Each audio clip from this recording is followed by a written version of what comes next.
The next concept I want to illustrate is the dashboard reporting. If I go to job cost, job list, I'll see a drop down here with various dashboard reports. The reports, in most of the dialogues, you'll have a print button and a drop down. And you'll be able to populate what shows up in the drop down under custom reports and forms. So for example, you'll see the same list here as you'll see here. Okay, I'll print this particular dashboard to the screen. Anytime you see a dark blue number, that's our convention for identifying that there's an on-demand subreport underneath the number. For example, we're going to focus on this golden job.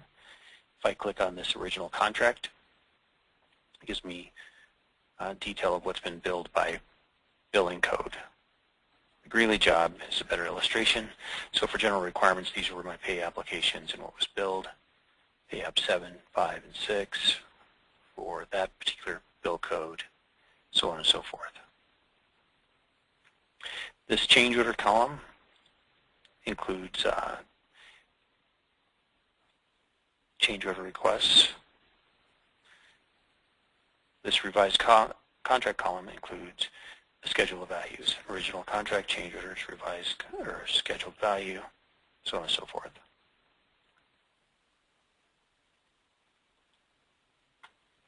Billings to date column will include itemization of the billings. I can drill down further. The accounts receivable column has a ledger.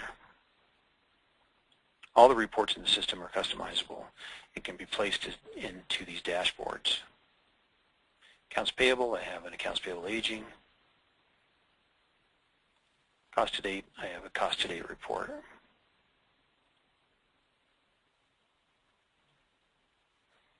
The cost to date report, one thing to note, this particular report pulls in unpaid labor from the time cards. Some of the reports do that, and some of them don't, and you have the option to pull them in many cases.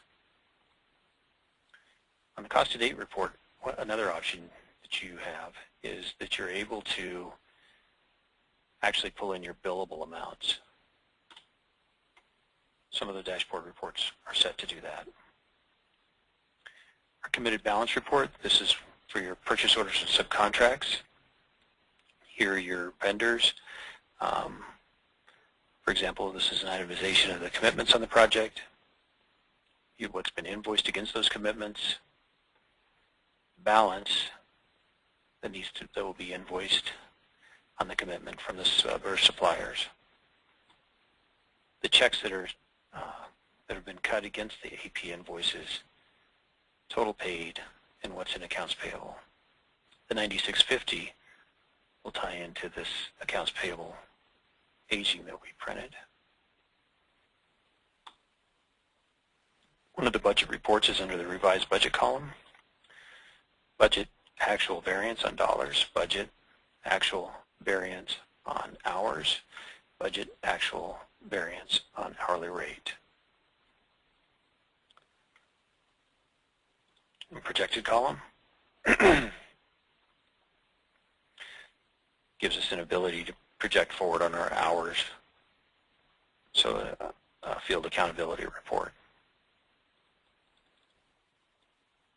This X on the upper left-hand corner allows you to close sub-reports. The X on this side will close down the entire report.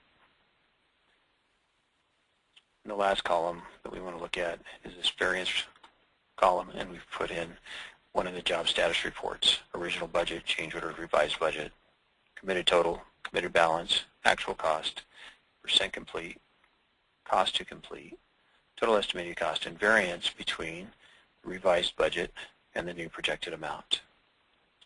So overall, we're over budget $31,000 on this project.